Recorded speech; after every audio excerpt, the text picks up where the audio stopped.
부활의 평화가 여러분과 함께. 네, 조금 낯설죠? 다시 한번 부활의 평화가 여러분과 함께. 네, 오늘은 누가복음 8장 54절 말씀으로 우리 나누겠습니다. 예수께서 아이의 손을 잡고 불러 이르시되 아이야 일어나라 하시니. 아멘. 아멘. 철학자 키에르케고르는 인생이란 사형수들이 자기 순서를 기다리는 것과 같다, 그렇게 말을 했습니다. 사람은 누구나 자기의 죽을 날을 기다리며 산다, 이렇게 말하고 있습니다. 이런 인간의 절대적인 절망, 이 죽음의 문제를 예수님께서 해결하셨습니다. 요한복음 11장 25절과 26절에 보면 예수님께서 가라사대 나는 부활이요 생명이니 나를 믿는 자는 죽어도 살겠고 무릇 살아서 나를 믿는 자는 영원히 죽지 아니하리니 이것을 네가 믿느냐, 이렇게 말씀하셨습니다. 기독교는 부활과 영원한 천국을 믿는 종교입니다. 빌리 그레함 목사님은 한번 보여주십시오. 빌리 그레함 목사님. 이 빌리 그레함 목사님은 유명한 분이기 때문에 자기의 죽음이 신문에 나올 것을 알고, 저분은 키에르케고르입니다. 네, 빌리 그레함 목사님이 아니고, 빌리 그레함 목사님은 여러분, 내가 죽었다는 소식을 신문에서 보더라도 믿지 마십시오. 나는 죽은 것이 아니요 이사간 것입니다. 천국으로 이사간 것입니다. 그렇게 말을 했습니다. 속죄와 부활과 영생은 하나로 연결이 된 것입니다. 속죄와 부활과 영생은 하나로 연결이 되어 있습니다. 죄와 죽음과 지옥도 하나로 연결이 되어 있습니다. 예수님께서는 이 죄와 죽음과 지옥을 전부 바꿔주십니다. 죄를 십자가의 보혈로 용서하시고, 죽음을 부활로 생명으로 바꿔주시고, 지옥을 천국으로 바꿔주신 분이십니다. 그래서 예수님께서는 하나님의 선물을 완전하게 우리들에게 주시는 분이십니다. 죄의 삭은 사망이죠. 하나님의 은사, 하나님의 선물은 우리 주 예수 그리스도 안에 있는 영생이니라, 그렇게 말씀하여 주셨습니다. 예수를 믿고 죄사함을 받는 것은 다 끝이 아닙니다. 이제 시작입니다. 죄사함을 받고 난 다음에 하나님은 우리들에게 새로운 생명을 주십니다. 새로운 생명, 하나님의 생명을 주십니다. 그것도 끝이 아닙니다. 그 다음에는 성령을 주시고, 그 다음에 우리들에게는 부활을 주시고, 마지막에 영원한 영생과 천국까지 주시는 분이 바로 우리 하나님이십니다. 이 세상은 잠깐인데, 부귀 영광 쾌락을 누린다고 할지라도 영원한 생명과 부활 천국을 받지 못한다면 얼마나 불쌍한 사람입니까? 우리는 이 하나님의 모든 선물을 다 받아 누려야 하겠습니다. 죄와 저주를 용서받는 이 속죄와 새 생명을 받는 거듭남과 그 다음에 부활과 영원한 천국까지 다 받으시는 저와 여러분이 되시기를 바랍니다. 사람들이 왜 이 복음을 놓치는가? 복음을 놓치는 이유는 어려움이 있기 때문입니다. 예수를 믿는다고 핍박합니다. 비방합니다. 또 조롱합니다. 또 세상이 유혹합니다. 야, 너 그거 믿는 거 헛것이야, 이렇게 우리를 유혹합니다. 야, 내일 죽을 터이니 우리가 먹고 마시자. 노세 젊어서 노세, 이렇게 유혹합니다. 그러나 우리는 이 믿는 도리를 굳게 붙잡아야 하겠습니다. 또 자기 안에서 스스로 이 믿음이 없습니다. 예수를 믿는다는데, 예수를 믿으면 영원한 부활과 생명을 주신다는데, 나는 아무것도 한 것이 없는데, 야, 사람이 죽는데 다시 산다는 게 말이나 돼? 이렇게 믿음이 없으면 이 은혜를 받을 수 없습니다. 우리는 이 믿음으로 이 하나님의 선물 모두를 다 받아야 하겠습니다. 우리가 아이를 낳으면 탯줄을 끊습니다. 한번 사진을 보여주세요. 자, 저렇게 빗덩 양수가 터지면서 아이가 애써 나오면 저렇게 아이가 빗덩이로 나와 있죠. 하얀 줄로 이렇게 탯줄이 연결이 되어 있는데 가위로 자릅니다. 자, 저 탯줄을 자르면 아이는 어머니하고는 결별이지만은 어머니 뱃속보다 훨씬 더 넓은 이 광명한 이 세상으로 나오지 않습니까? 죽음도 그와 같습니다. 우리가 이 세상에서 떠난다 했을 때 우리는 그것이 마지막 절망이 아닙니다. 더 이 세상보다 더 밝고 더 넓은 영광의 세계로 들어가는 것입니다. 그러므로 우리는 이 죽음이 끝이 아니고 새로운 세계로 들어가는 문이라는 것을 알아야 되는 것입니다. 스펄전은 죽음이란 주님을 만나는 대합실이다. 그 대합실에서 우리는 새 몸을 입는다라고 말을 했습니다. 고린도전서 15장 42절부터 45절에 보면 우리가 받는 새 몸에 대해서 설명을 하고 있는데, 이 새 몸은 썩을 것으로 심고 썩지 아니함을 입겠고, 욕된 것으로 심고 영광스러움을 입겠고, 약한 것으로 심고 강한 것으로 살아날 것이며, 욕된 몸이 신령한 몸으로 다시 살아날 것이다. 그렇게 말하고 있습니다. 우리가 부활 때 우리가 입게 될 몸은 썩지 아니할 몸이다. 영광스러운 몸이다. 강한 몸이다. 그 다음에 이 신령한 몸이다 라고 말하고 있습니다. 부활의 몸은 이 현실 세계에서는 우리가 볼 수도 없는 신령한 몸, 영광의 몸이다 라고 말씀하고 있습니다. 이 몸으로 우리는 영원한 천국에서 예수님과 함께 영원히 살게 되는 것입니다. 여러분, 호랑나비를 보십시오. 호랑나비를 보신 적 있죠? 이 나비가 원래 어렸을 때는 벌레입니다. 이렇게 탱자나무 같은 잎사귀를 이렇게 갉아먹고 사는 벌레로 살다가 자랄 만큼 다 자라면은 고치를 집을 짓고 그 안으로 들어가 있죠. 그러다 때가 되면은, 정한 날짜가 되면은 그 집을 찢고 나오는데 벌레의 모습으로 나오는 게 아닙니다. 찬란하고 아름다운 날개를 가진 멋진 나비로 나오지 않습니까? 우리 인간도 마찬가지입니다. 우리 예수님께서 재림하실 때에 예수님께서 부활하셨듯이 우리도 부활하게 되는데, 이런 몸으로 나오는 것이 아니고 주님과 같은 영광의 몸, 부활의 몸, 썩지 아니하는 몸으로 나오게 된다라고 하는 말씀입니다. 하나님께서 이런 모든 이 미물 벌레를 통해서 우리들에게 부활을 보여주시고 있습니다.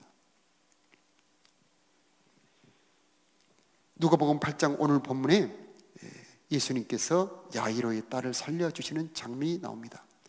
12살 먹은 딸이 죽었으니 온 집안이 난리가 나죠. 자지러지고 울고 통곡합니다. 그때 예수님께서 울지 말라, 죽은 것이 아니라 잔다, 두려워 말고 믿기만 하라. 참 우리 현실 세계에서는 이해할 수 없는 말씀을 하십니다. 그러면서 아이야 일어나라 하니 영이 돌아와 곧 일어나니. 아멘이죠. 먹을 것을 주어라, 그렇게 말씀합니다. 죽은 것이 아니라 잔다, 이것은 우리 인간의 이성으로, 의학이나 과거로 설명할 수 없는 것입니다.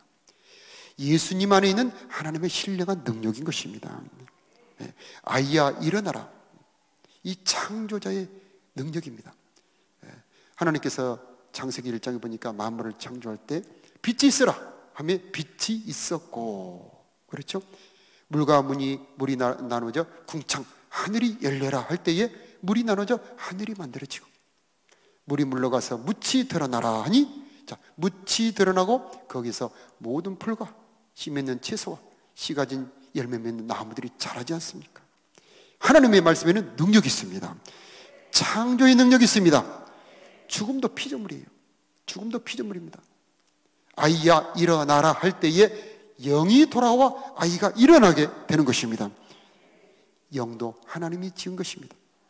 하나님께서 일어나라 할 때에 그 영이 몸속으로 들어오니 부패하여 이 짓물나고 굳어있는 몸이 살아나게 되는 것입니다.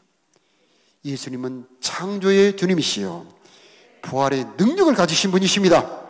그렇기 때문에 그분은 우리를 다시 부활시킬 수 있는 능력의 주님이 되시는 것입니다.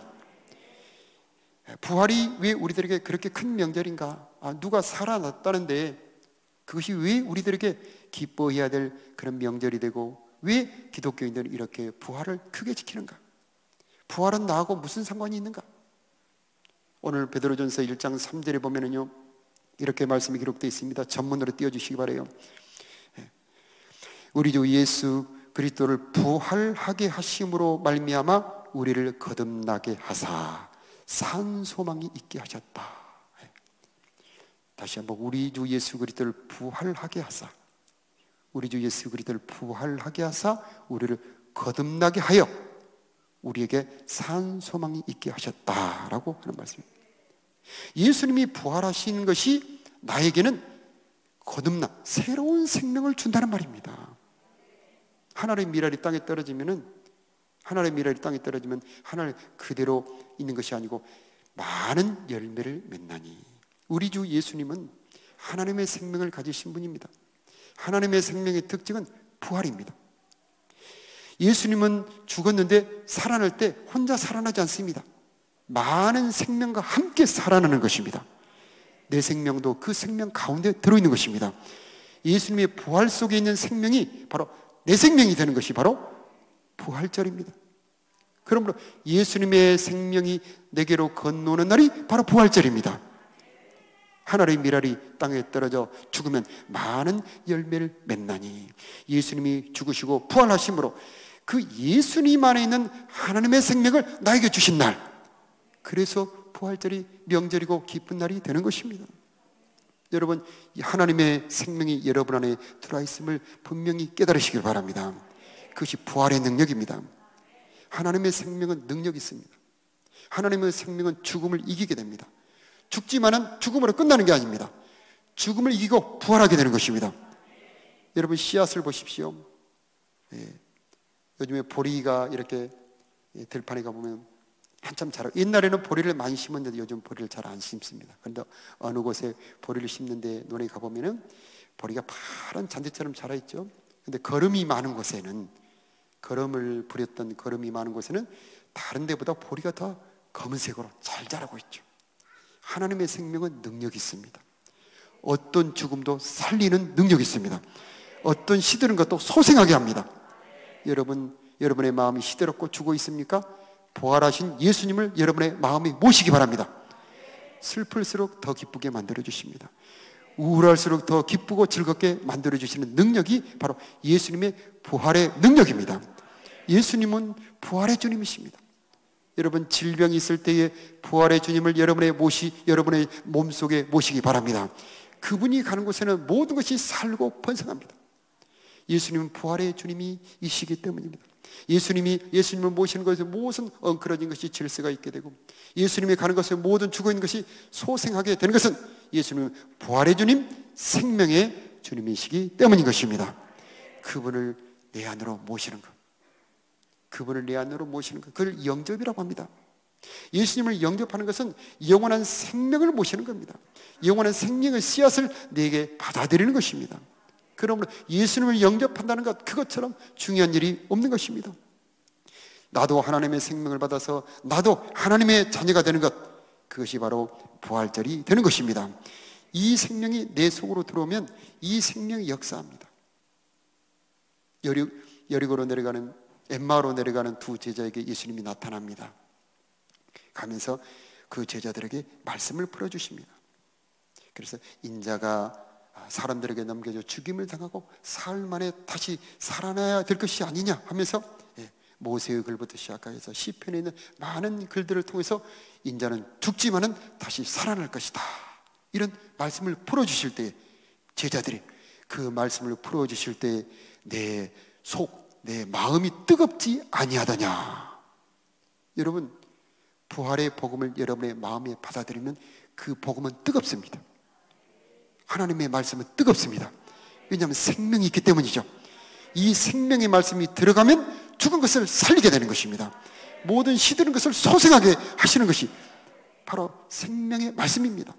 그래서 부활하신 예수님의 복음, 이 복음을 여러분에게 받아들이시길 바랍니다. 모든 엉클어진 것, 모든 잘못된 것, 모든 죽어있는 것 속에 바로 부활하신 예수님, 이 복음을 받아들이시길 바랍니다. 그전에는 육체의 정욕에 지기 때문에, 세상 유혹에 이기지 못하고 지기 때문에 혈기를 부리고 욕심을 부리고 낙담하고 절망하고 분쟁을 일으킵니다. 그런데 이 생명이 들어오면 이 생명이 역사를 합니다. 이 생명 역사에서 육체의 정욕을 이기게 하시고 세상 유혹도 이기게 하시고 이 생명이 들어오면 나로 하여금 사랑하게 하고 나로 하여금 하나님의 뜻을 순종하게 하고 이 생명이 나로 하여금 두려움 속에서 평안하게 하시는 것입니다. 왜냐하면 하나님의 능력이, 하나님의 생명의 능력이 내 안에서 역사하기 때문인 것입니다. 부활절은 춘분 지난 보름날 만노월이라고 합니다. 이때는 얼마 전에도 며칠 전에도 비가 내렸지 않습니까? 이 비가 내리니 온 벌판이 정말 생동하며 연두색으로 초록색으로 물들어 올라오지 않습니까? 예수님의 부활에는 생명의 능력이 있습니다. 저와 여러분의 모든 삶에 부활의 주님을 모셔드리기를 바랍니다. 여러분의 가정에도 부활의 주님이 가신다면 모든 죽어있는 것을 살릴 줄로 믿습니다. 이 나라의 민족에도 부활의 주님을 모셔야 됩니다. 모든 우리 청소년들도 부활의 예수님을 모셔야 됩니다. 그때에 우리 부활의 주님은 모든 죽어있는 것을 살리고 모든 메마른 것을 번성하게 하실 줄로 믿습니다. 부활은 천국입니다. 마태복음 22장 30절에 보면은 부활 때에는 장가도 아니 가고 시집도 아니 가고 하늘에 있는 천사들과 같으리라, 그렇게 말씀하고 있습니다. 마태복음 13장에도 보면 의인들은 자기 아버지의 나라에서 해와 같이 빛나리라. 찬란한 이 부활 때는 천사들과 같은 영광이 있다는 말입니다. 여러분, 천사를 직접 본 적은 거의 없으시죠? 옛날에는 네온을 썼습니다만 요즘 LED 간판을 쓰지 않습니까? LED 간판. 낮에 LED 간판 보면 그저 그렇죠. 근데 캄캄한 밤에 이 간판을 켜보십시오. 전기를 넣으면 어떠신가요? 네온의 불 켜지는 순간 별로 빛이 나지 않던 그 간판에 찬란한 빛이 나지 않습니까? 부활의 영광도 마찬가지입니다. 여러분의 얼굴이 해처럼 빛날 것을 믿으시기 바랍니다. 주님의 부활의 영광이 내 안에 오면 모든 것을 찬란하게 빛나게 하는 것입니다. 부활과 영생을 믿는 것이 우리 기독교의 핵심이라고 말씀드렸지 않습니까? 몸이 다시 사는 것과 영혼이 사는 것을 믿습니다. 아멘. 죄를 사는 것과 몸이 다시 사는 것과 영혼이 사는 것을 믿사옵나이다. 아멘. 이 믿음이 여러분 안에 분명히 새겨지시기를 바랍니다. 아이언사이드 박사라는 분이 있는데 이분은 이 죽음과 부활을 이렇게 설명합니다. 죽음이란 어떤 상점에 문이 닫혀 있는데 밖에서 보면 내부 수리 중이라고 써져 있다. 마치 죽음은 마치 그 안에서 내부를 수리한 것과 같다. 그래서 시간이 지나서 한 달, 두 달 지나고 나면 수리가 끝나고 문을 열면 그 전과는 딴판인 가게가 되지 않습니까? 그런 것처럼 죽음은 우리에게는 초라하고 메말라 있고 정말 비틀어져 있지만 우리 주님께서 나를 죽음을 안아주시고 부활의 영광을 채워주실 때에는 찬란하게 빛나게 될 것입니다. 죽음은 막다른 골목이 아닙니다. 다른 차원으로 이동하는 문입니다. 서울대 의대 정현채 교수라는 분은 죽음이란 이사가는 것이다, 그렇게 표현하고 있습니다. 사람이 죽으면은 이렇게 자기가 자기를 본다고 그러죠. 자기의 죽어있는 몸을 영이 이렇게 분리가 되어서 자기 몸을 본다고 합니다. 점점 이렇게 떠서 자기 집도 보고 어느 한 곳을 향해 빨려가는데 빛의 터널을 아주 빠른 속도로 빨려가다가 한참을 빨려가다가 어느 순간 밝게 터널을 딱 빠져나가면 온통 밝아지는 것처럼 찬란하게 빛나는 곳에 도달하는데 거기에 빛의 근원이신 분을 만난다고 합니다. 그분을 볼 때에 모든 이 땅의 슬픔, 고통, 한이 순간에 다 사라지고 기쁨으로 충만한다고 합니다.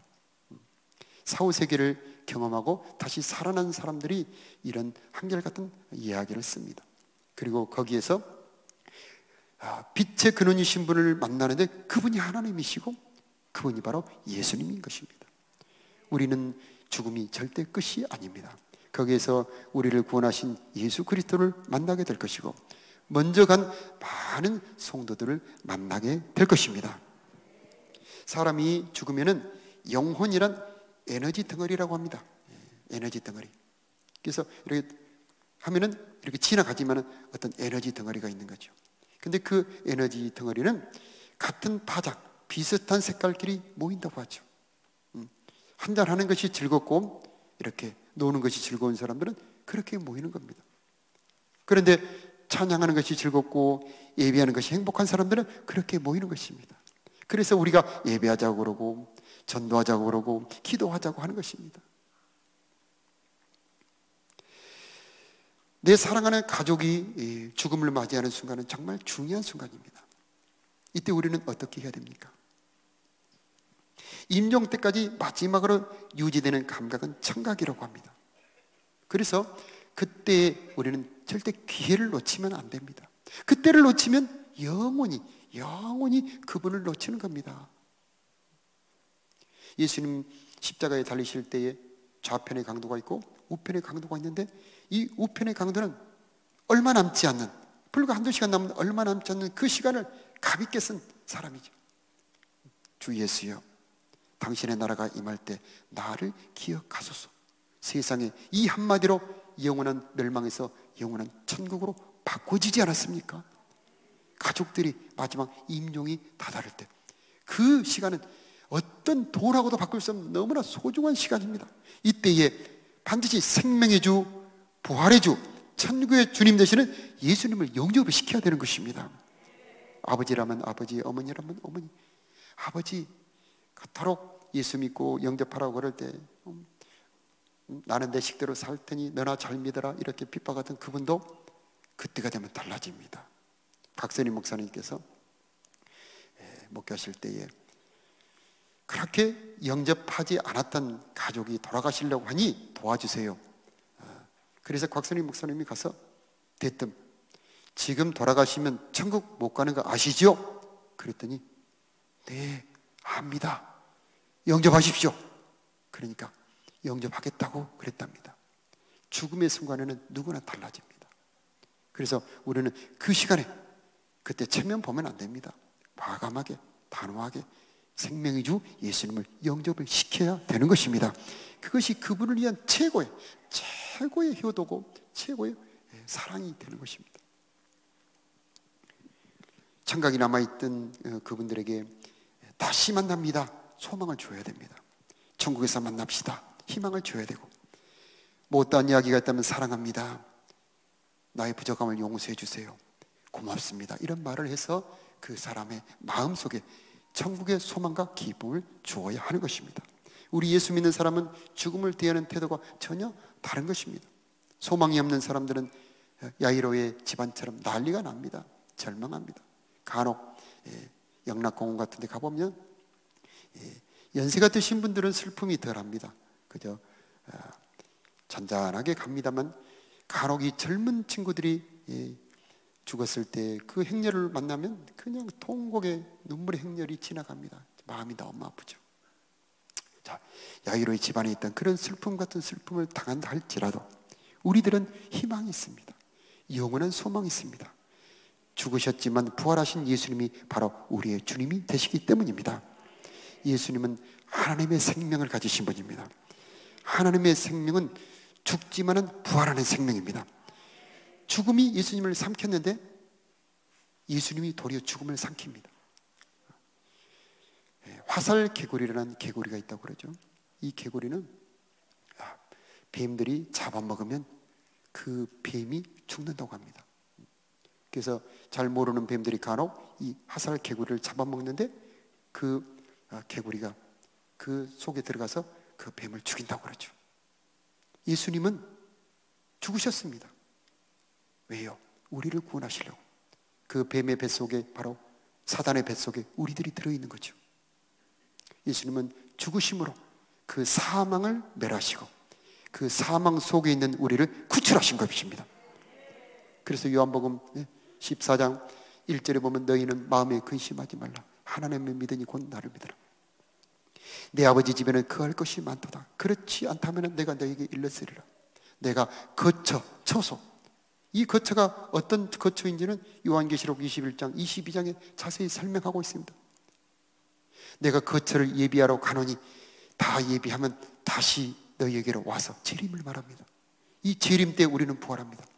내게로 와서 너희를 내게로 영접하여 나 있는 곳에 너희도 있게 하리라. 천국을 약속하고 있습니다. 영원한 천국.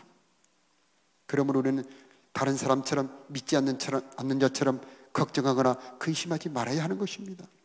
우리들은 부활의 주님, 영생의 주님, 천국의 주인 되신 예수님이 준비한 영광의 천국이 있는 것입니다. 그러므로 우리는 이 영광의 천국이 있는 것을 알고 그 부활의 주님과 함께 동행하는 부활의 삶을 살아가야 할 것입니다. 우리는 예수님과 함께 사는 부활의 삶, 생명의 삶, 천국을 준비하는 삶을 살아가는 저와 여러분들이 되시기를 바랍니다. 기도하겠습니다.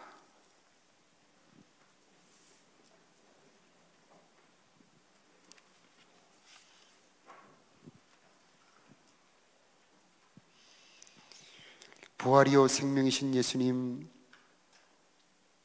죽어 시들어 있는 우리들의 마음속에 임하여 주옵소서. 봄비가 온 대지를 적실 때에 온 들판이 소생하듯 부활의 주님을 모실 때에 우리들의 마음이 소생하게 하여 주시옵시고, 시들어 있는 우리들의 가정들이 소생하게 하여 주옵시고, 주여 죽어 있는 우리들의 인생이 다시 살아나게 하여 주옵소서. 우울하고 슬픈 마음들이 다시 기쁜 마음이 되게 하여 주시옵시고, 두려움에 잡혀있는 자들이 주여 해방의 기쁨으로 밝게 빛나도록 주여 마음을 고쳐 주시옵소서. 우리들의 인생에 평안이 있기를 기도합니다. 절망에서 소망으로 바꿔지기를 기도합니다. 부활하신 예수님 오셔서 역사하여 주시옵소서. 부활이여 생명이신 예수님, 병든 우리들의 몸속에 임하여 주시옵소서. 오셔서 그 부활의 생기로 우리를 치료하여 주시옵소서. 암병이 떠나가게 하여 주옵소서. 혈관이 고쳐지게 하여 주옵소서. 오장육부의 모든 장기들이 새롭게 되게 하여 주옵소서. 우리들의 뇌가 강건해지게 하여 주옵소서. 우리들의 정신이 맑아지게 하여 주시옵소서. 부활하신 예수님, 이 나라 이 민족 이에 임하여 주시옵소서. 이 나라 이 백성들이 절망에 빠지지 않게 하여 주시옵시고, 경건하며 깨끗한 하나님의 자녀들이 되게 하여 주시옵소서. 부활하신 예수님, 온 교회 이에 임하여 주시옵소서. 이 교회들이 부활의 생명으로 다시 한번 약동하게 하여 주시옵시고, 힘있게 주의 복음을 전하는 교회들이 되게 하여 주시옵소서.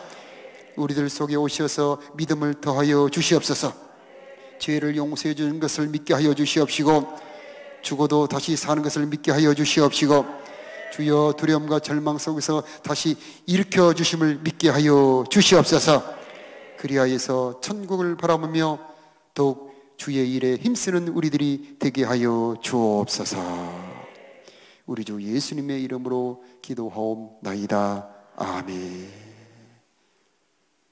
이제는 부활이요 생명이신 우리 주 예수 그리스도의 크신 은혜와 우리의 참 아버지가 되시는 하나님의 크신 사랑하심과 우리로 하여금 부활 생명으로 하나님의 뜻을 순종하며 살아갈 수 있도록 도와주시는 성령 하나님의 도우심과 붙들어 주심이 사랑하는 성도들 머리 위에 부활주의를 맞이하여 하나님 앞에 신령과 진정으로 예배하는 사랑하는 성도들 머리 위에, 저들의 가정 위에 이제로부터 영원토록 함께 계시기를 축복하옵나이다. 아멘.